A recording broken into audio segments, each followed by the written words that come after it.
자, 우리 오늘은 49번째 강의, 마태복음 강의 시간이죠. 오늘 성경 그 본문이 마태 23장으로 훌쩍 넘어갔는데, 물론 가운데를 다 뺀 것은 아니고요. 요즘 제가 하나님 앞에 책망받는 세 가지가 있다 그랬죠. 그 중에 오늘 우리는 두 번째 시간입니까? 아마 그럴 겁니다. 네.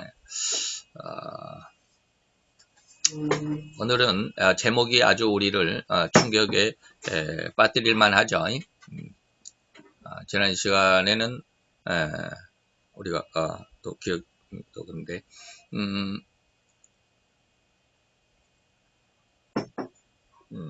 지난 시간에는 저도 지금 그 내용이 가물가물합니다. 그 신자들에게 보물을 찾기와 같은 천국을 침노하는 그런 열심이 있느냐라고 하는 그런 내용이었죠. 그리고 오늘은 신자의 언행심이 구원의 문을 닫고 있다.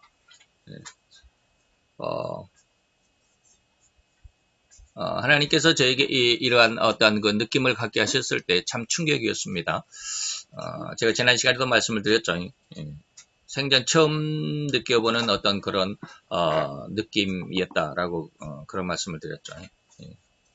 완전 한 3초 정도 완전히 멍한 그런 아주 그 얼음에 얼어 붙어버린 것처럼 아주 마음이 너무 그냥 멍하게 이럴 수 있을까라고 할 정도로 아주 큰 충격을 받은 그러한 내용입니다. 그러면서 이제 그것으로 계속 하나님 앞에 기도를 하면서 이런저런 하나님께서 알게 하시고 깨닫게 하시는 그 연결되는 모든 하나님의 말씀의 그 내용, 그 요절들, 구절들을 통해서 하나님께서 우리들의 삶의 모습이 어떠해야 하는지를 알려주신 그런 은혜다라고 이렇게 말할 수 있을 것입니다. 그래서 그런 내용을 가지고 성경 본문을 찾다가 보니까 마태 23장 13절이 가장 적합하겠다라는 그런 생각을 해서 오늘 성경 본문으로 이 말씀을 선택을 했습니다. 우리 다 같이 본문을 한번 읽어보도록 하겠습니다. 우리 다 같이 마태 24장 13절 다 같이 한 목소리로 봉독해 봅니다. 화 있을진저 외식하는 서기관들과 바리새인들이여, 너희는 천국문을 사람들 앞에서 닫고 너희도 들어가지 않고 들어가려 하는 자도 들어가지 못하게 하는도다. 아멘. 이 말씀 속에서 하나님은 오늘 저에게 어떤 은혜와 어떤 그 믿음을 주셨을까라고 하는 것이죠. 자, 한번 읽어가면서 우리 한번 봅시다. 기독교에 대한 이 세상의 인식이 너무도 심각하다 하지 않을 수 없습니다. 이 말이 무슨 말인지 이 말만 가지고는 잘 모르겠죠. 제가 어느 날 그 나이가 많은 연장자들과 함께 있다가 전도를 한답시고 이런저런 말을 하다가 교회로 나오십시오 라고 그런 이야기를 했어요. 그 한마디에 세 사람이서 이제 저랑 이제 두 사람, 그래서 세 사람이서 이렇게 이야기를 하고 있다가 제가 두 사람을 향해서 교회를 나오십시오 라고 이렇게 얘기를 했죠. 그랬더니 아이고, 기다렸다는 듯이 양쪽에서 그냥 완전히 쌍포죠. 쌍권총처럼 그냥 완전히 이 사람은 이렇게 저 사람은 저렇게, 교회가 어떠니 목사들이 어떠느니 아주 막 이런저런 모습으로 엄청나게 말을 하더라고요. 말을 할 수가 없어요. 내가 그 말에 반박할 수가 없죠. 그런 일들이 이 세상 가운데 있었으니까. 무슨 내용이었을까? 그런 내용들을 지금 이야기를 하는 겁니다. 그래서 기독교에 대한, 교회에 대한 세상의 인식이 너무 심각하다라고 하는 것이죠. 물론 다른 종교들도 이런 어떤 그 반감들이 있죠. 어떤 그 종교에 대해서 반감들이 없지 않아 있습니다. 그러나 이 기독교에 대한 만큼 이 기독교에 대한 반감만큼은 그렇게 크지 않죠. 그럼 이 반감이라고 말할 때 기독교에 대한 반감, 다시 말하면 어떤 의미가 있고 또 어떤 종류의 반감을 말하는 것일까요? 라고 하는 것이죠. 기독교에 대해서 반감이라고 했을 때 예수님도 이런 말씀을 하셨습니다. 요한복음 15장 25절에 보면 연고 없이 미워한다. 너희가 나를 연고 없이 미워한다. 연고 없이 미워한다라는 말이 뭐예요? 까닭없이 미워한다.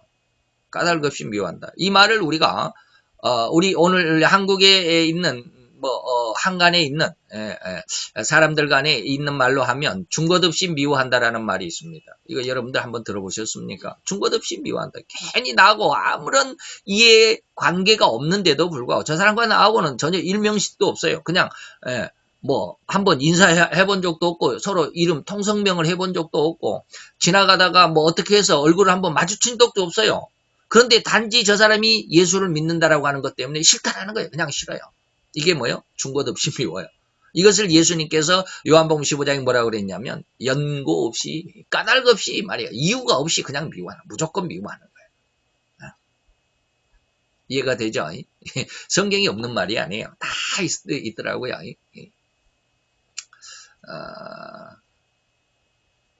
제가 오늘 왜 상당히 마음이 흥분되어 있습니다. 왜 그러느냐면 여러분들이 앞으로 다음 시간에는 이제 오늘은 기독교에 대한 어떤 반감, 다시 말해서 이제 신자들이 언행심, 신자들의 어떤 생활 삶 속에서 그 생활의 행태가 구원의 문을 닫는다라고 하는 어떤 그런 내용이지만 다음 시간에는 성도들이 이렇게 신자들이 전도하는 그 말에 예수가 없다라는 걸 듣고 그런 것을 하나님께서 책망하실 때 깜짝 놀랐어요. 제가 방금도 이야기를 했습니다. 저희 두 사람과 함께 세 사람에서 이야기를 할 때 교회로 나오십시오. 이건 복음이 아니에요. 전도가 아니에요. 근데 그때까지는 난 몰랐어요. 근데 하나님이 세 번째로 책망하실 때 너의 전도에 예수가 없다라는 그런 느낌을, 그런 깨달음을 주실 때 깜짝 놀랐어요. 야, 우리가 전도를 이렇게 하고 있구나. 그래서 이제 다음 시간에 그걸 말씀을 드리겠지만, 그리고 나서 또 하나, 하나님께서 이제 네 번째로 은혜를 주신 것이 있는데, 그것은 이제 다음에 이제, 그것은 별로 지금 아주 정립이 안 돼 있어요. 그리고 이제 다섯 번째로 하나님이 주신 것이 굉장히 큰 은혜가 됐어요. 그렇게 하나님이 막 책망을 세 번 하시고, 네 번째로는 어떤 그 중간적인 어떤 것이 있는데 아직 그건 정립이 안 돼 있고, 다섯 번째는 사람이 왜 사는가요? 왜 저 사람이 하나님을 모르고 있을까? 왜 저 사람은 하나님의 복음에 대해서 귀를 닫고 있을까? 이런 내용들을 하나님께서 그들의 마음을 하나님이 보게 하시는 거예요. 그래서 오늘 새벽에 잠자리에 들었다가 내가 이거 정리해놔야지 하고 빨딱 일어나가지고 다시 나와가지고 아주 하나님이 주신 대로 쫙 기록을 했어요. 그래서 이야, 하나님이 인간의 마음을 이렇게 하시는구나. 그래서 연고 없이 미워한다라는 이 말에 어떤 그 큰 틀에서의 어떤 그 뭐라 그럴까요? 형상들을 다섯 번째 시간에 말씀을 드리게 될 것입니다. 그래서 오늘 아침에 새벽에 하나님께서 요즘에 제가 하나님 앞에 너무 미안하죠. 요즘에 직장에 나간다라는 것 때문에 일을 한다라고 하는 것 때문에 제대로 기도를 못했어요. 그래서 어제부터 하나님 너무 죄송하고 하나님 내가 이러다 그러면서 거짓 선지자들이 왜 거짓 선지자가 되는 것을 하나님이 쭉 보여주셨어요. 이렇게 해서 거짓 선지자가 되어간단다.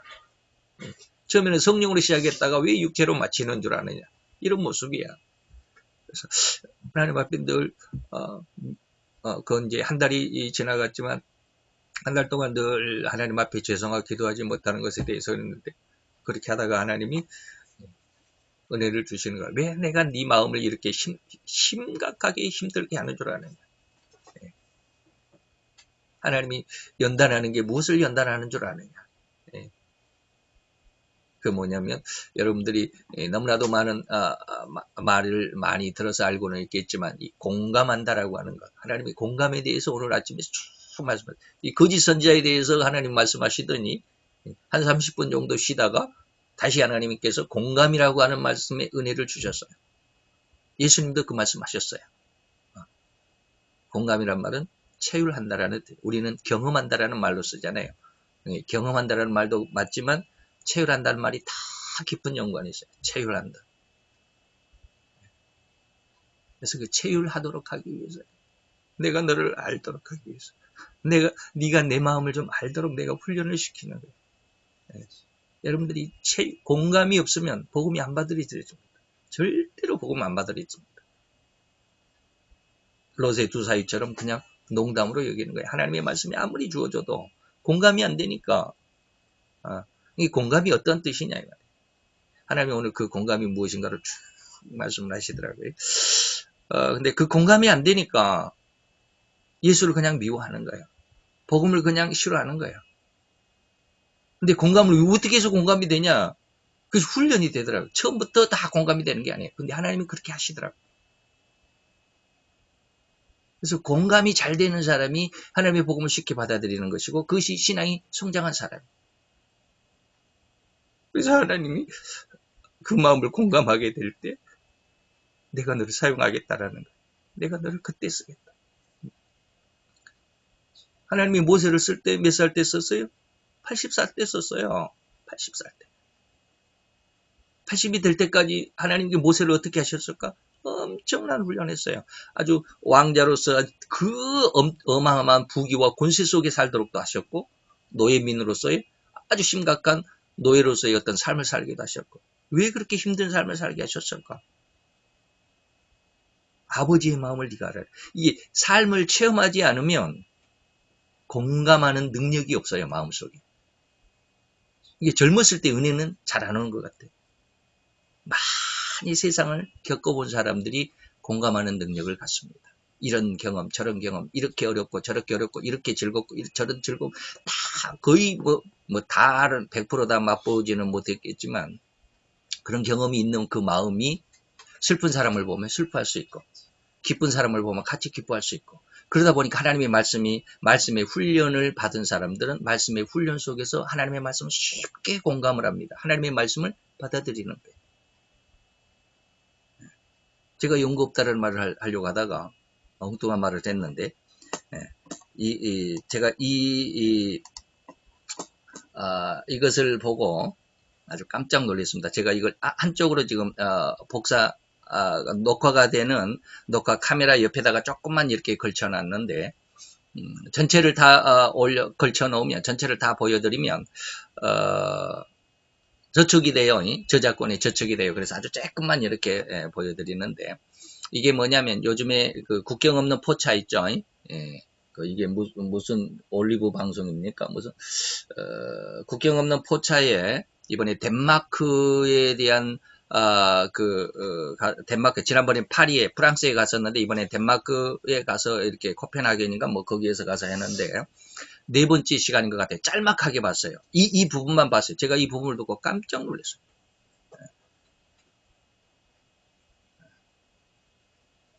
그래서 제가 구글 지도에서 덴마크를 찾아서 봤어요. 도심지를 봤어요. 그랬더니 3층 이상 집이 없어요. 전부 단층, 높아봐야 2층이에요. 더 높은 아주 고층 빌딩이 3층이에요.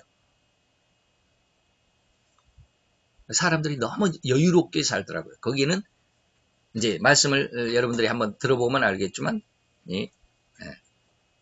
4시 퇴근이랍니다. 자, 한번 들어봅시다. 어쩐지.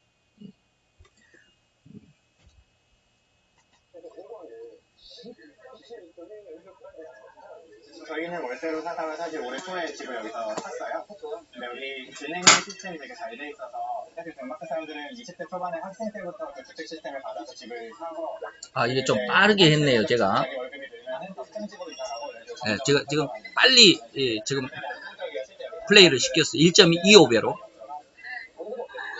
언제는 한 번만 있는 것 같아요.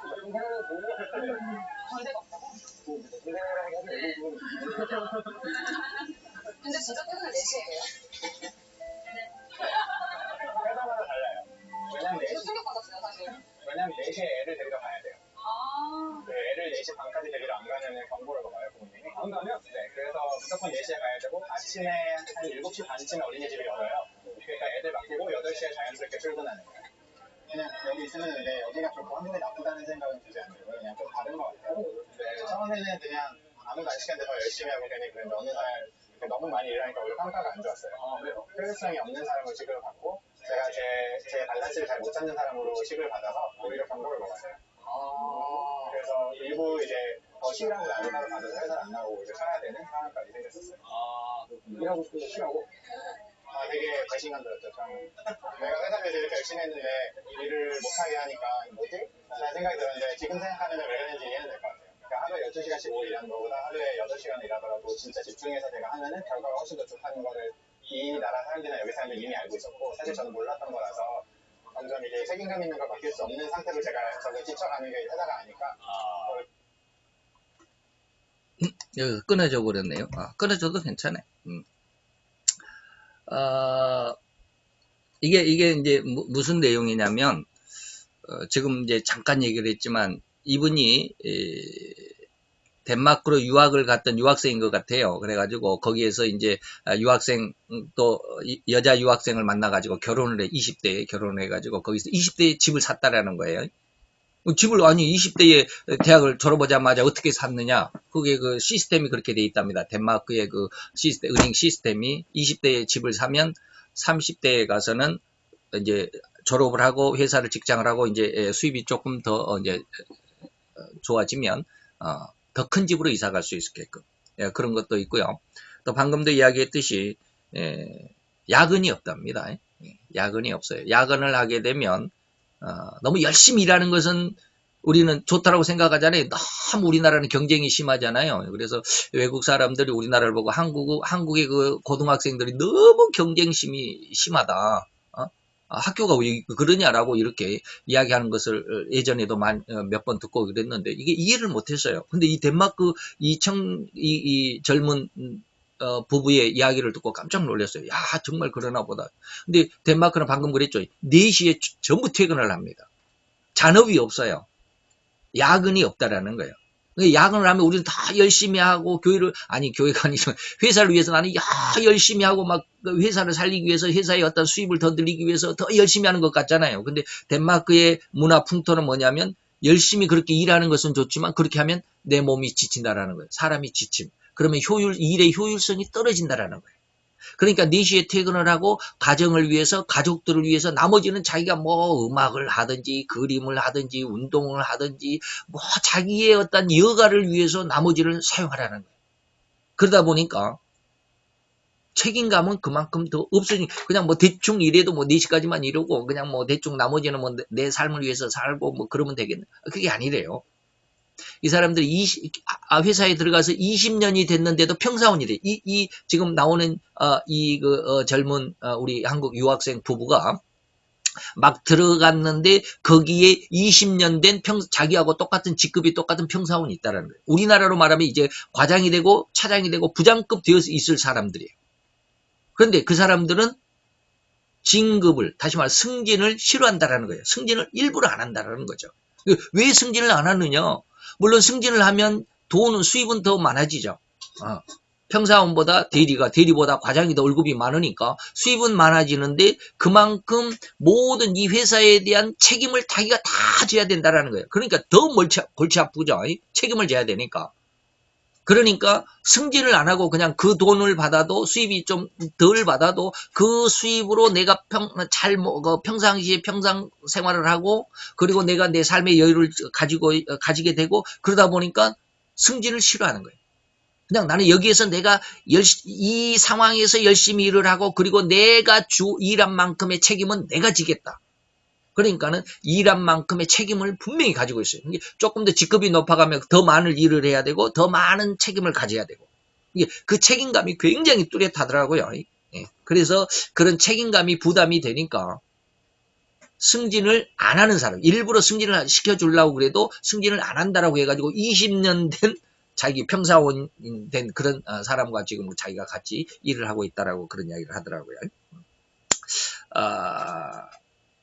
자, 이런 상황에서 보면, 우리 이 한국의 삶에서 보면, 우리는 너무 그 경쟁에 치열해가 내가 그냥 성공해야 된다. 나는 또 돈을 더 많이 벌어야 되고, 더 큰 집을 사야 되고, 어떤 성과를 내야 되고 하는 이런 것에 너무 찌들려 있잖아요. 근데 덴마크는 그러지 않더라고요. 다른 지역에서 이런 말을 안 했기 때문에 다른 지역은 뭐 프랑스 지난번에 국회 검문 포차가 프랑스에 갔을 때도 이런 내용들은 없었어요. 그런데 덴마크에 제가 어쩌다가 텔레비를 보다가 이 부분을 봤어요. 이 부분만 한 4, 5분 정도를 봤어요. 그걸 보고 깜짝 놀랐어요. 그리고 제가 이제 여기에서 이제 공감에 대한 이야기를 하려고 그러는데 거기에 어떠한 분이 있었느냐면 입양을 가신 분이 계셔요. 입양을 가신 분이 계시는데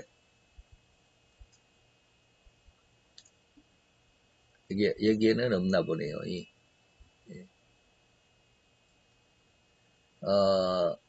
이제 박중훈이하고 이제 여기 이제 그거 하고 있는 여기에 딱 거기에 어떠한 손님이 왔느냐면 그거는 이제 제가 보지는 못했어요. 네, 그거는 이제 뭐 한 4, 5분 정도 방금 이 젊은 부부에 대한 그 내용만 제가 어떻게 하다 보니까 그 부분만 딱 보게 됐고 다른 부분은 전혀 모르는데 여기 찾다가 보니까 그 부분이 나오더라고요. 거기에는 어떤 내용이 나오냐면 2살 때 우리나라에서 엄마에게 버림을 받았다. 이제 좀 아주 잔혹한 말로 버림을 받았어요. 그래서 덴마크로 입양을 갔어요. 그리고 거기서 살면서 자기 딸을 낳았어요. 근데 딸도 상당히 컸더라고요. 우리 수진이만큼 이제 상당히 컸더라고요. 그래서 두 모녀가 이 포장마차에 왔어요. 그래갖고 어떤 이야기를 하다가 박중훈이한테 나는 사실 한국에서 입양원 한국인이다. 라고 그러니까 박중훈이가 깜짝 놀랐어요.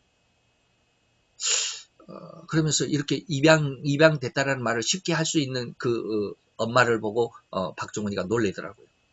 그러면서 이제 아주 조심스럽게 이야기를 꺼내요. 입양에 대해서 내가 무슨 질문을 하더라도 이해해 줄 수 있겠느냐라고 그러니까 이분이 무슨 말이든지 다 물어봐라. 가지고 이제 묻는데 혹시 입양됐을 당시 혹시 당신은 몇 살이었습니까? 라고 이렇게 물어보니까 이 여자분이 2살이었다라는 거예요.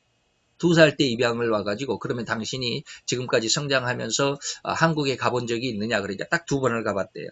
근데 2번을 가봤는데 왜 갔느냐 왜 한국을 찾아왔느냐 한국에 대한 어떤 그 미운 감정은 없느냐라고 그러니까 한국에 대한 미운 감정은 없는데 왜 갔느냐면 엄마를 찾고 싶어서 가족을 찾고 싶어서 그러면서 뭐라고 하냐면 내가 엄마가 되어 보니까 왜 엄마가 나를 버려야만 했는지 그 상황이 이해가 되더라는 거예요.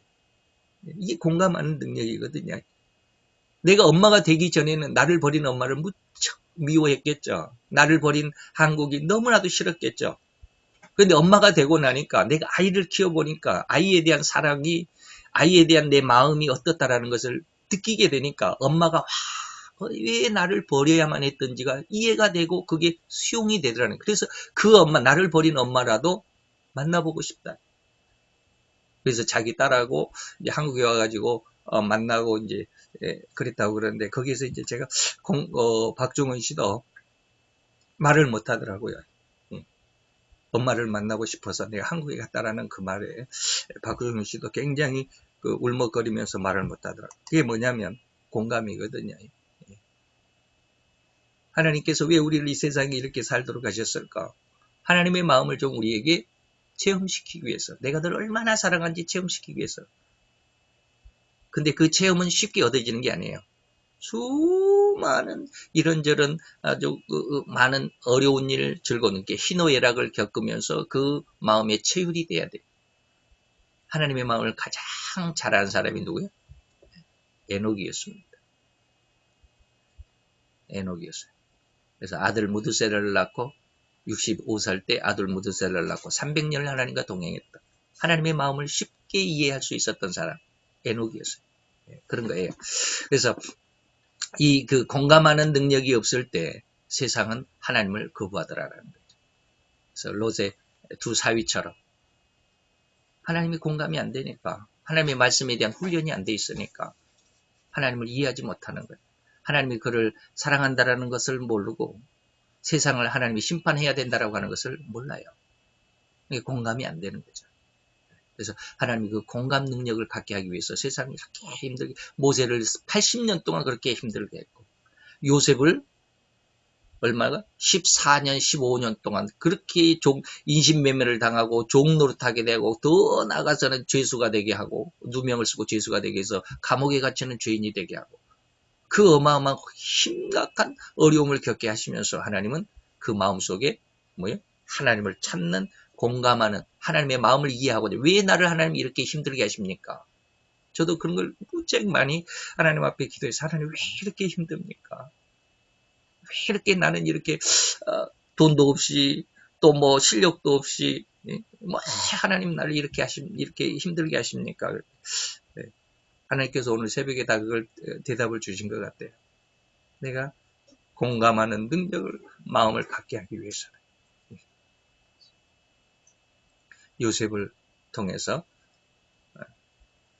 그리고 노아의 120년 동안 노아가 120년 동안 그렇게 전도를 했어도 못 알아들었지 않나요? 공감하는 능력이었기 때문에.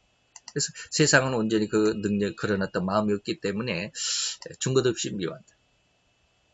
그러면서 하나님이 위로해 주신 것은 뭐예요? 하나님을 모르는 그 사람들은 정말로 다 지옥에 가도록 하겠느냐? 하나님이 그때는 뭐 하기 위해서? 그냥 그 마음을 막아 놓으신 거예요. 왜 막아 놓으시고, 왜 예수를 모르게 막아 놓으셨을까? 이해가 안 되잖아요. 저도 우리 자녀들 처음에 이거 몰랐을 때는 막 그랬어요. 그런데 하나님 차츰차츰 알게 하셔요. 내가 그 마음을 막았다. 하나님을 못 보게 했다. 왜 하나님의 자녀를 왜 못 보게 하나님을 못 보게 하십니까?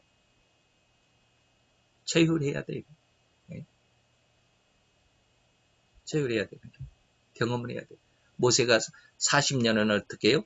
어마어마하게 큰 권세 속에 살았잖아요. 바로의 왕자로서. 그리고 나머지 40년은 종의 생활을 했잖아요. 그 왜 그렇게 해요? 이게 성공도 해보고 실패도 해보는 거예요. 그 속에서 하나님의 마음을 하나님이 이런 마음이구나라는 것을 공감하게 하는 거예요. 그 전에는 하나님이 모세에게 대해서 물론 많은 은혜를 줬지만 딱 막으시는 거잖아요. 체험을 많은 세상의 체험을 그 공감하는 능력을 훈련시키시는 것이다. 거기에 대해서 이제 그런 말씀을 하시다 보니까 우리 자녀들이 하나님을 모르는 게 버리기 위해서 모르는 게 아니고 세상을 경험하는데 그 경험 속에서 하나님의 마음을 찾아가는 공감하는 그런 어떤 훈련의 일환으로서 전혀 하나님을 모른다 할지라도 모르는 상황 속에서도 이런 경험 저런 경험들이 그 마음 속에서 복음에 대한 어떤 씨가 되고 근거가 된다라고 하는 것을 하나님이 알려주실 때 오늘 아침에 너무 하나님 앞에 감사했거든요. 하나님 그렇습니다. 그것이 이제 5번째 시간에 공감이라고 하는 것으로 통해서 여러분들에게 말씀을 드리게 될 겁니다. 어쨌든지 우리는 아직은 믿음이 없으면 하나님 앞에 버림받은 것이 아니라 하나님이 아직은 그 마음을 막아 놓으신 거예요. 세상에서 더 훈련해라. 더 쉽게 말하면 더 뒹굴어라 이 말이죠. 그러면서 하나님은 뭐예요? 그러면서 이렇게 하나님 자신이 미움을 당하고 있습니다. 그런 상황 속에서.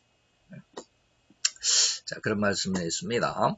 자, 이것은 이제 세상은 준 것 없이 예수를 미워하고 복음을 싫어하고 교회를 싫어하죠. 이것은 뭐예요? 그것이 뭐예요? 생태적인 거예요. 원래 인간은 그렇습니다. 왜? 인간은 원래 죄인으로 태어났기 때문에 하나님을 모르는 사람으로 하나님을 거역하고 반대하는 습성으로 그렇게 태어났기 때문에 사람들은 교회를 그냥 미워해요.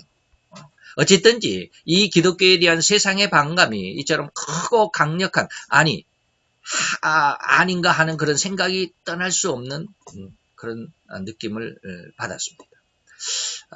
바로 이렇게 교회가 세상 속에서 반감을 가질 수밖에 없는 그런 상황이 어떠한 그 이유에서인가? 그것은 뭐냐면 수많은 목회자들 또는 이제 일반 성도들도 역시 마찬가지지만 그리고 그 목회자들의 비리와 언행의 불일치라는 말 아시죠? 말은 잘하는데 행동이 따르지 않았을 때 이 말이에요. 그리고 수많은 성도들의 비신앙적인 어떤 삶의 행태들로 인해서 이 세상의 판단의 잣대가 결코 적지 않고 그것이 사실이다라고 하는 것이죠. 참으로 이 말세에 주님의 예언과도 같이 시대를 분별하지 못하는 목회자들 때가 어느 때인지 모른다. 다시 이 말이 뭐냐면 나중에 계속 말씀을 드리겠지만 하나님의 마음을 잘 몰랐다 이 말입니다. 하나님의 마음을 완전히 공감하지 못. 하나님의 마음을 완전히 공감하기 전까지는 하나님의 은혜를 안 주십니다. 물론 이런저런 은혜를 주시지만 완성을 시키지는 않는다 이 말입니다. 아까 제가 이제 모세에 대해서 이야기했죠. 모세가 80년 동안 너무 많은 이런 그 40년 동안 부귀 속에 있었지만 40년 동안은 종의 삶 속에서 너무 힘들고 그런 모습이었지만 그러나 그 모든 속에서 하나님이 다 훈련시키셨잖아요. 그럼에도 불구하고 하나님 자신을 모세를 애굽에서 하나님의 백성을 끌어낼 지도자로 삼지는 않았죠. 마지막에 그 지도자로서의 임명장을 주기까지는 엄청난 훈련이 있었죠. 그 훈련의 과정. 그러나 마지막에는 이제 임명장을 주시는 이런 모습이죠. 그런 상황 속에 있는 것을 볼 때 오늘 하나님 예수님께서 우리 오늘 목회자들에게 뭐라고 그러느냐면 물론 성도들에게도 역시 마찬가지입니다. 모든 성도들에게 하는 말이지만 특별히 모든 성도들 이끌어갈 수 있는 지도자들, 하지만은 목회자들, 설교자들, 이런 목사들에게 뭐라고 하냐 시대를 분별해야 된다. 하나님의 말씀을 알아야 되잖아요. 하나님의 뜻을 알아야 되잖아요. 하나님이 지금 어떻게 세상을 운행해가고 사람들에게 어떻게 하나님께서 역사하시고 하나님의 주관하심이 어떻고 세상은 또 어떻게 진행되어 갈 것이고 뭐 모든 것들을 다 알 수 있어야 되잖아요. 이게 시대를 분별하는 거거든요. 근데 그러지 못하면 세속 속에 빠져버리는 거예요. 그런 말씀이 이제 5번째 시간에 물론 나오겠지만 시대를 분별하지 못하는 목회자, 다시 말하면 진리를 정확하게 깨닫지 못함으로 인해서 자기 나름대로의 성경관, 굉장히 무서운 건데 5번째 시간 오늘 하나님께서 전반부에 주신 은혜가 그랬습니다. 거짓 선지자가 되는 길, 자기 나름대로의 성경관을 가지고 있습니다. 왜 그런 성경관을 가지고 있을까? 또 불법을 행함으로 그런 어떤 목회관을 가지고 있습니다. 이게 도대체 무슨 말일까? 목회를 하는데 불법의 목회관이 있어요. 목회의 그 자기 주관입니다. 목회자들의 주관. 목회를 나는 어떻게 해가겠다라고 하는데 그것이 불법이죠. 불법을 행하는 상황 속에서의 자기 목회를 이루어간다라는 그런 뜻입니다. 그렇지 이게 무슨 말인지 잘 이해가 안 되시죠? 저는 목회자이기 때문에 이런 말을 이해가 돼서 이런 말을 하는 겁니다. 나 목회자가 아니면 이런 말을 잘 이해를 못할 겁니다. 이런 좌우지간 잘못 행하는, 다시 말하면 우리가 마태복음 7장 23절처럼 내가 예수의 이름으로 목사의 노릇, 선지자의 노릇을 했고 많은 기적과 능력을 나타냈는데 예수님 나 잘했잖아요 라고 그러니까 예수님께서 나는 몰라 그러는 거잖아요. 이것은 뭐예요? 주님이 지적하셨다 이 말입니다. 다시 말하면 시대를 정확하게 판단하지 못한다라고 하는 이 말의 의미는 진리를 또한 정확하게 파악하지 진리를 깨닫지 못했다라고 하는 것. 또 이렇듯 다시 말하면 시대를 분별하지 못했다 이 말이죠. 이 시대를 몰랐다.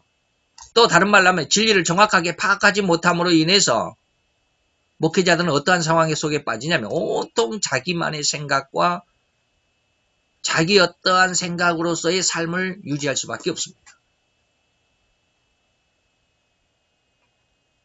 오늘 기도할 때 전반부에 하나님께서 이제 제가 회개하면서 하나님 앞에 기도했을 때 하나님이 알려주신 게 이거예요. 하나님은 이 선지자들, 다시 말하면 목회자들이, 설교자들이, 그리고 목사들이, 하나님의 종들이 처음에는 하나님의 말씀의 은혜 가운데 있습니다. 그런데 이 말씀의 은혜를 더 깊이 그리고 더 풍성하게 받기 위해서는 하나님과 교제가 더 긴밀해져야 됩니다. 그런데 이 긴밀해지는 긴밀해지는 그 관계를 뭘로? 기도로 이 말입니다. 말씀과 기도로 해요. 근데 기도의 시간이 점점 작아집니다. 하나님과의 교제가 점점 희미해집니다. 그러다 보면 하나님이 주신 은혜가 점점 약해집니다. 깨닫는 것이 점점 줄어듭니다. 그러다 보면 지금까지 자기가 공부했던 학식, 신학, 그리고 자기가 가지고 있는 주석책들, 그리고 자기가 읽었던 어떤 설교집들, 이런 것들을 가지고 설교가 이제 짜깁기가 되기 시작하는 겁니다. 하나님의 은혜에 의해서가 아니라 자기 학식에 의해서 이 말이에요. 그래서 이게 자기만의 생각과 삶을 이어갈 수밖에 없는 그런 상황으로 점점 빠져들어가게 됩니다. 나중에는 하나님이 그를 보내지 않았어도, 하나님이 그에게 예언을 주지 않았어도 이것이 하나님의 예언이다라고 말하는 에레미야 29장을 제가 오늘 그 말씀을 하나님께서 알게 하시고 찾아보게 하셨을 때 에레미야 29장을 읽으면서 얼마나 하나님 앞에 죄송했는지 몰라. 내가 너를 보내지 않았어. 내가 너를 보내지 않았어. 그래도 너는 하나님 앞에 설교했잖아. 너는 내 이름으로 설교하고 내 이름으로 예언을 하고 내가 너를 보내지 않았는데.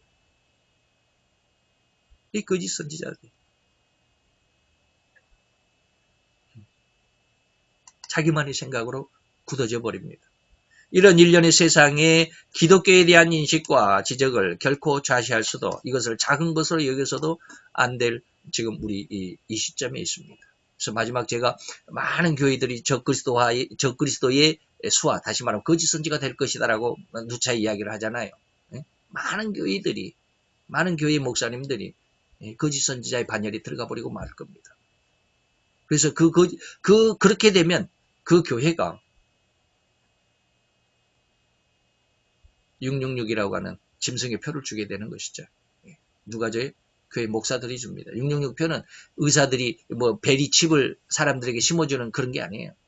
목사들이 주는 거예요. 곧 이러한 교계의 지도급 인사들이 바로 주님의 예언하신 거짓 선지자들이 될 가능성이 너무나도 다분하다. 왜? 하나님의 시대를 분별하지 못하는, 진리를 알지 못하는, 하나님과 교제가 긴밀하지 못하니까 점점 인간적인 모습으로 빠져들어가겠죠. 저들의 이러한 언행의 모습이 수많은 불산자가 아니라 불신자죠. 불신자들을 전도하지 못하게 되는 이유와 그런 계기가 될 수밖에 없다라고 하는 것이죠. 그죠? 앞뒤가 맞지 않고 말만 하고 행위가 따르지 않죠. 오늘 목회자들이 서로 사랑하라고 하지만 목사들은 서로 싸우잖아요. 언행이 불일치해. 저도 이 하나님이 이걸 지적하고 얼마나 하나님 앞에 제가 얼음이 얼은 것처럼 그냥 한 3초 동안 멍했다고 그랬잖아요. 하나님 이걸 지적하셨을 때 그랬어요. 내가 이 말씀을 옛날부터 안 했던 바가 아니잖아요. 너무 많이 말씀드렸어요.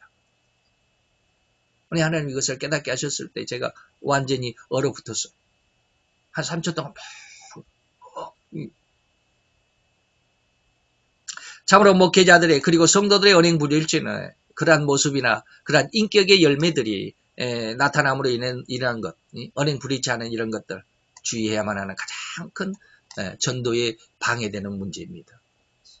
이런 열매, 다시 말하면 교계의 지도급 인사들이 맺을 수밖에 없는 이러한 언행 불일치, 비신앙적인 어떤 그런 모습들, 이러한 것으로 인해서 바로 주님의 산상수훈에서 가장 먼저 천국에 대한 비밀을 하나님이 선포하시면서 뭘 하라고? 10년 가난과 애통을 하라고 그랬습니다. 그래서 제가 늘 이야기합니다. 10년 가난과 애통이 얼마나 중요한지.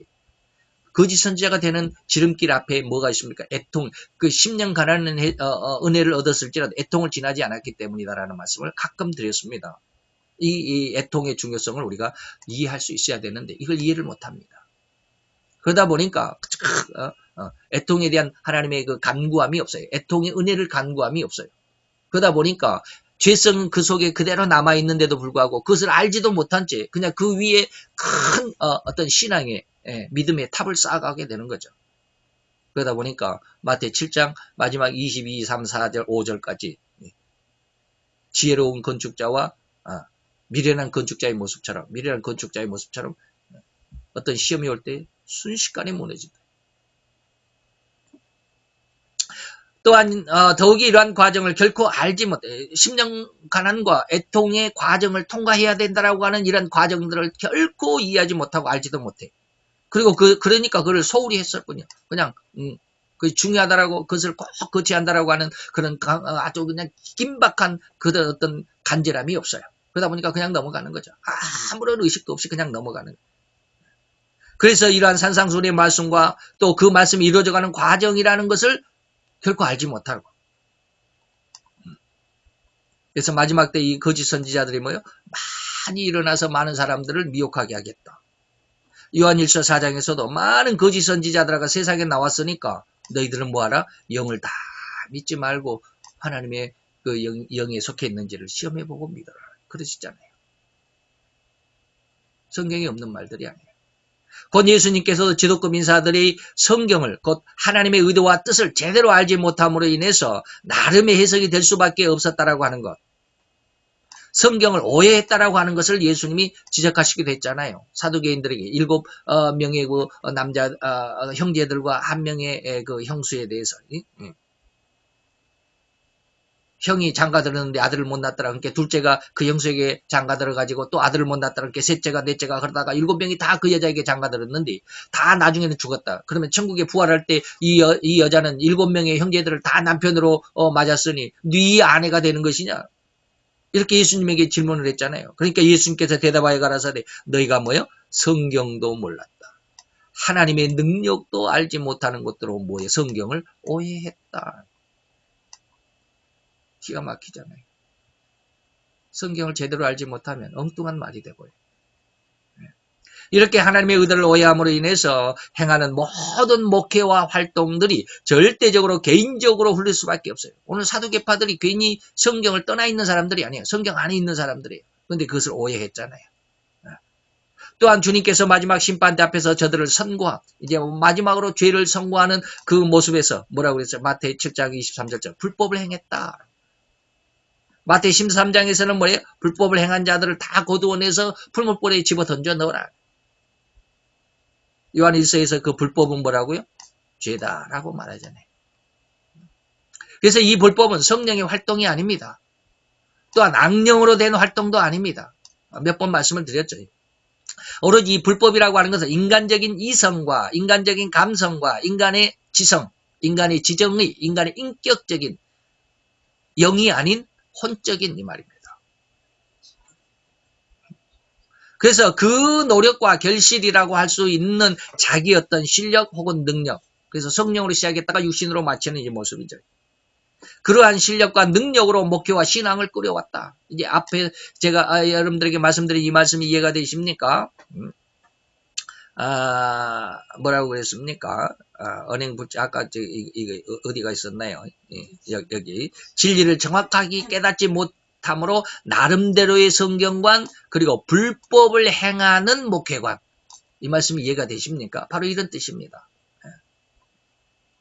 자기 나름대로 성령의 능력이 아니라 자기 어떤 실력과 능력으로 목회를 꾸려갔다 이 말입니다.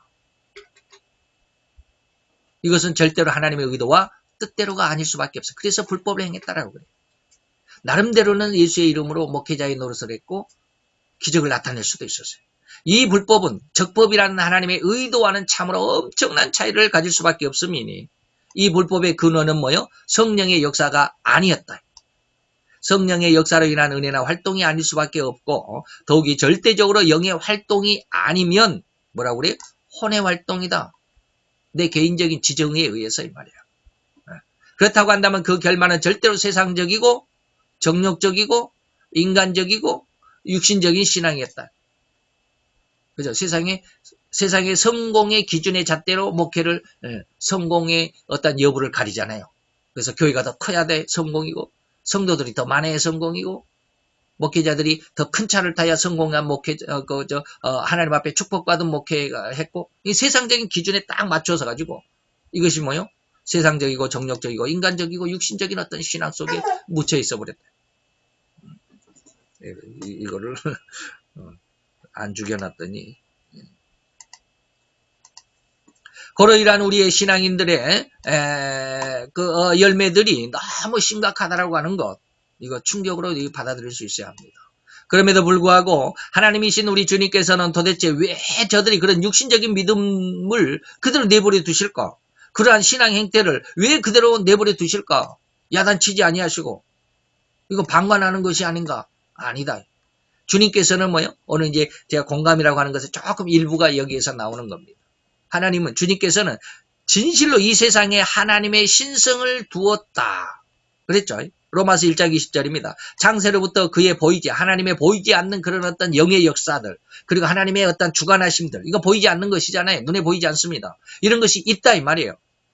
그것은 곧 그의 영원하신 하나님의 능력, 하나님의 어떤 그 성품, 신성이 그 만드신 모든 만물 속에 분명히 있다 이 말이에요. 이것을 우리가 바라볼 수 있어야 돼. 이걸 찾아낼 수 있어야 돼. 이것을 찾아내는 것이 뭐라고 해서 아까 제가 말씀드렸던 공감의 훈련이에요. 근데 이거 훈련이 되지 않으면 전혀 하나님을 알지 못해요. 때로는 하나님이 그것을 막을 때도 있어요. 아까 제가 말씀드렸잖아요. 막는 때가 있어요. 그것은 뭐예요? 세상 속에서 우리가 가만히 뒹굴어 보도록 하나님께서 그렇게 훈련시키시는 거예요. 하나님 내버리신, 일부러 내버리신 게. 이거, 로마서 1장에 보면 하나님이 3번 버리셨다고 그랬습니까? 조금 있다가도 그 말씀이 나올는지 모르겠어요. 3번 있다고 그랬습니다. 부끄러운 마음에, 정욕된 마음에, 상실한 마음에 3번 버렸습니다. 이 사람들은 하나님이 멸망하도록 버리신 자들이고요. 하나님이 버리시긴 하되 일시적으로 버리신 자들이 있습니다. 세상에 쉽게 말하면 한번 당해봐라 이 말이야. 우리말로 하면. 그렇게 하나님이 버리신 적. 그런 사람들은 구원을 받습니다. 진실로 이 세상에서 하나님의 신성을 두어서 인간으로 하여금 그것을 찾아가도록 반드시 하나님을 깨닫도록 찾아낼 수 있도록 하나님이 그렇게 예비해 놓으신 게 우리가 살아가는 이 세상입니다. 이게 로마서 1장 20절입니다. 이와 같이 하나님의 인내하심, 다시 말하면 하나님이 이 세상의 많은 목회자들 그리고 성도들이 이렇게 하나님의 뜻대로 살아가지 못하고 불법 속에 있으면도 불구하고 하나님이 참아보시는 것, 그들을 내버려 두시고 그들을 보존하신 것은 뭡니까? 1년을 1000년같이 참으신다라는 것을 알게 하시기 위해서 하나님은 그래도 그렇게 참아보십니다. 다시 말하면 일시적으로 하나님이 우리의 마음을 가두실 때도 있습니다. 옆 사람이 보는데 나는 못 보는 경우가 있잖아요. 네? 옆 사람은 지나가면서 이건 있다라고 그랬는데 나는 그거 있었는지도 몰라요. 지나가면서도 몰라요. 우리말로 손에 쥐어져도 모르는 때가 있어요. 이거 뭐예요? 하나님이 그때 그 상황을 감추시는 거예요. 우리로 하여금, 우리의 마음으로 하여금, 우리의 지혜로 하여금, 우리의 의지 속에서도 다 감추시는 거예요. 그래서 우리는 내가 세상을 잘 살아가고 있다고 생각을 해요. 내가 세상에 열심히 살아가고 있다고 생각을 해요. 근데 그 모든 것들이 물론 하나님 앞에서 철저히 망가져야 되지만 그 망가짐 속에서 하나님은 망가지도록 하시기 위한 어떤 과정 속에서 그들 성공을 맛보게 하셔요. 근데 그 성공이 나중에 망가질 때 하나님을 찾게 되는 거예요. 어마어마한 하나님의 깊은 어떤 섭리가 있어요. 그래서 모나미 문화볼펜 모나미 사장이 그래서 성공한 케이스예요. 여러분들이 알고 있는 이렇게 몸에 바르는 이건 뭡니까? 몸에 바르는 파스 뭐죠? 이거 있잖아요. 파스? 몸에 바르는 파스 있잖아요. 이거 뭡니까? 맨소레담. 예. 맨소레담 사장이 그래서 성공한 사람이에요. 모나미 사장은 때 엄청나게 사업이 잘 됐던 사람이에요. 근데 어느 날 잠자고 있는데 갑자기 전화가 와서 사장님 큰일 났습니다. 왜 무슨 일이야? 회사에 불이 났습니다. 공장이 완전히 사거리 다 타지고 다 타버리고 아무것도 남은 게 없었어요. 아주 그 자리에 철퍼덕 주저앉아서 완전히 절망하고 낭망 속에 있었어요. 절망하고 낭망하다가 탄 자기의 공장을 이렇게 뒤적뒤적거리다가 혹시나 뭐 남아있나? 하나도 남은 게 없었어요. 뒤적뒤적거리다가 바닥 이상해서 보니까 자기 생각에 이게 밑에 어떤 굴을 하나 만들어 놓고 그게 쉽게 말하면 수납 공간을 만들어 놓고 땅 속에다가 그 수납 공간을 만들었는데 거기에 남아있는 재료들, 거기에 넣어놨던 재료들 그것을 가지고 다시 재개했던 사업이 그러면서 하나님 은혜를 받아서 153이라고 하는 153이 뭔 줄 알죠? 하나님께서 빈 그물로 돌아온 고기 한 마리도 잡지 못했던 베드로에게 배 우편에 그물을 던져라 해갖고 153마리를 잡았다 그러죠. 그래서 모나미 볼펜이 153이에요. 맨소리에다 만드는 사장님은 우리나라 사람이고 미국 사람인가 외국 사람이에요. 그 사람도 이 제약회사를 엄청나게 크게 떴다랍니다. 근데 완전히 망가졌어요. 완전히 망했어요. 그렇게 은행에서 막 대출을 해주겠다는 은행들도 다 문을 닫아가지고 당신은 이제 더 이상 대출해 줄 수 없다. 내 실력을 알지 않냐? 나 재기할 수 있다. 한 번만 이번에 대출을 해달라. 모든 은행이 다 고개를 돌렸어요. 근데 그때 아주 친한 친구가 멀리서 비행기 타고 와가지고 이 친구에게 이 망한 친구에게 성경 한 권을 그냥 던져줬어. 네가 이 속에서 비밀을 찾으면 살고 비밀을 못 찾으면 죽는다. 이 자리에서 그냥 그대로 죽는다. 성경을 던져주고 왔는데 이 사람은 성경이 그때까지는 성경에 대해서 정신도 없었어요. 이 친구가 멀리서 왔기 때문에 나를 도와줄 어떤 돈이라도 좀 줬으면 좋았을 텐데 돈 한 푼을 안 주고 성경만 던져주고 가버렸어요. 그렇게 심각하게 고민하고 울고 불고 하다가 어느 날 그래, 친구가 던져준 성경이라도 한번 읽어볼까 하다가 거기서 하나님 앞에 은혜를 얻었어요.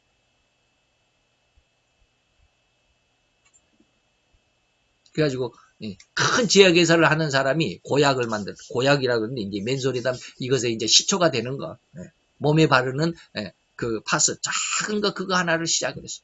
그것이 전 세계적인 바르는 파스가 됐잖아요. 세계적인 기업이 됐어. 하나님은 그렇게 성도들을 훈련시켜 가십니다. 그러면서 하나님의 마음을 알게 하셔요. 내가 너를 이렇게 사랑했다. 내 마음을 네가 좀 알아달라 이거예요.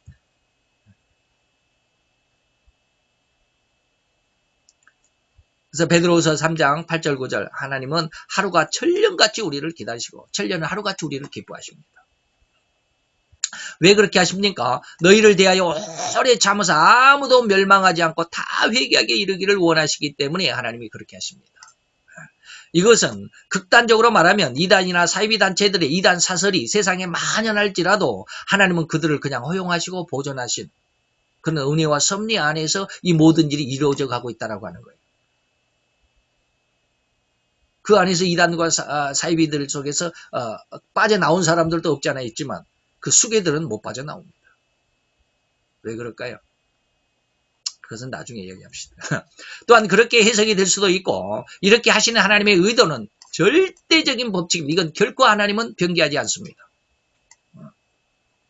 그래서 뭐라고 그럽니까? 사도 바울이 아니라 다윗이 이런 하나님의 마음을 알아서 뭐라고 그랬어요? 야, 그래서 고난받는 것이 유익이구나. 야, 고난이 그래서 참으로 훌륭한 것이구나.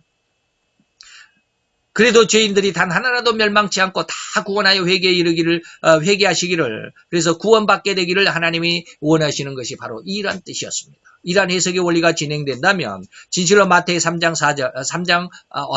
3, 4절 10년간의 애통의 과정이 얼마나 중요한지 새삼스럽지 않을 수가 없죠. 하나님의 은혜를 알아야 돼요. 곧 이러한 10년간의 애통의 과정이 바로 이러한 인간들이 결코 벗어날 수 없는 죄악의 그 근원으로부터 청결함을 받을 수 있는 거룩함으로 인도받을 수 있는 가장 유일한 방법이고 오직 유일한 길입니다. 이러한 잘못된 언행심으로 인해서 구원의 복음이 해를 입었다고 할 수도 있으니까 그러므로 이를 주님은 마태 23장에 신랄하게 지적합니다. 오늘 본문의 말씀입니다. 이러한 우리 목회자들의 그 잘못된 언행심 말만을 하고 하나님의 말씀을 다 따르지 않을 때 화이트 진제 외식하는 서기관들과 바리새인들 겉모양만 정말 훌륭한 신앙이지만 속마음은 이렇게 자기 욕심과 자기 야망과 자기 어떤 감정 폭발 이런 것들밖에 없잖아요. 그래서 그들은 천국문을 사람들 앞에서 닫아버렸죠. 너희도 들어가지도 않고 들어가려고 하는 사람들조차도 들어가지 못하도록 막는 꼴이 되어버렸어. 신자들의 언행심이 신자들의 말과 그 삶의 행태가 구원의 문을 닫고 있어요. 실로 엄청난 비난과 징벌의 대상일 수밖에 없는 이런 상황을 우리는 잘 경각심을 가져야 되잖아요. 우리 성도들의 말 한마디 한마디가 얼마나 그리고 또 하나하나의 행동에 대한 그 결말들이 얼마나 중요한지 우리의 그런 비신앙적인 삶의 행태들로 말미암아서 이렇듯 구원의 문을 닫는 결과가 초래된다면 얼마나 안타까운 결과가 되겠는가. 진실로 우리 신자들의 연행심 일거수일투족이 얼마나 타의 모범이 되어야만 하는가. 이렇듯 모범이 되지 않고 또 그렇지 못한 삶은 참으로 하나님 앞에 이르기 전까지 다 회개할 수 있어야만 합니다. 더욱이 이러한 육신적인 투쟁과 혈기의 삶 속에서 속히 벗어날 수 있도록 하나님 앞에 더욱 간절한 기도와 간구와 하나님 앞에 호소함이 필요하다. 그래서 우리 뭐라고 그럽니까? 마태 5장 16절에 예수님께서 그러므로 너희의 착한 행실을 너희의 그런 착한 행실 하나님을 보고 그리고 너희의 언행이 불리치하지 않는 언행 일치하는 이 말이에요. 그런 어떤 삶의 행태를 보고 하늘에 계신 너희 아버지께 영광을 돌리는 그런 삶이 되어야 된다. 고린도서 2장 14절에 뭡니까? 너희들은 하나님 앞에 세상 앞에 하나님의 뭐다? 향기다. 썩은 냄새가 나서는 안 돼. 요한일서 4장에서 보면 그래서 너희들이 서로 사랑하는 것이 마땅한데 서로 사랑함으로 인해서 많은 사람들이 너희들을 보고 하나님의 사랑이 살아있고 하나님의 은혜가 살아있고 하나님이 진짜 하나님이시구나라고 하는 것. 그래서 만일 우리가 서로 사랑하면 하나님이 우리 안에 거하시고 그의 사랑이 우리 안에 온전히 이루는 것임을 세상으로 밝히 드러내게 해라. 요한복음 15장 너희가 이러한 과실을 많이 맺으면 하나님께서 영광을 받게 된다. 이렇듯 하나님께서 그의 아들, 성도들이죠. 혹은 그의 백성이 된 모든 자들에게 이같이 하나님으로 인한 열매를 바라셨지만 우리 곧 성도라고 자부하는 우리들이 이같이 온전할 수 없는 인격과 언행심으로 말미암아 하나님께 영광이 되기는커녕 그 하나님의 영광에 먹칠을 하고 방해가 되지 않았는가. 참으로 심사숙고하고 철저하게 살펴서 회개해야만 할 필요가 있습니다. 진실로 예수 그리스도의 십자가의 보혈로 인한 사죄함의 은혜를 지나서 더욱이는 뭐예요? 이건 사죄함의 은혜를 지났다. 이건 뭐예요? 예수 그리스도의 십자가의 은혜, 10년간 아닙니다. 그리고 더 지나서 더욱 철저히 회개함으로 인하여 청결함과 거룩함으로 거듭날 수 있는 이것은 뭐예요? 애통. 애통을 의미합니다. 이 애통으로 인해서 다시 말하면 애통은 보혜사의 위로의 성령님의 3대 책망이라고 하는 것이라고 늘 말씀을 드렸습니다.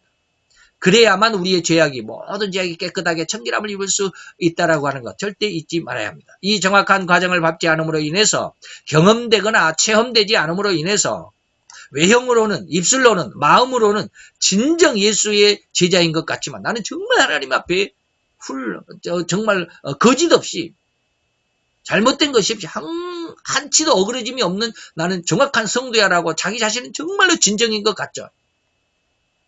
근데 그게 아니다. 이게 마태복음 7장 23절입니다. 자기는 진정으로 예수 이름으로 목회를 했고 예수 이름으로 병든 자를 일으키고 귀신을 쫓아냈습니다.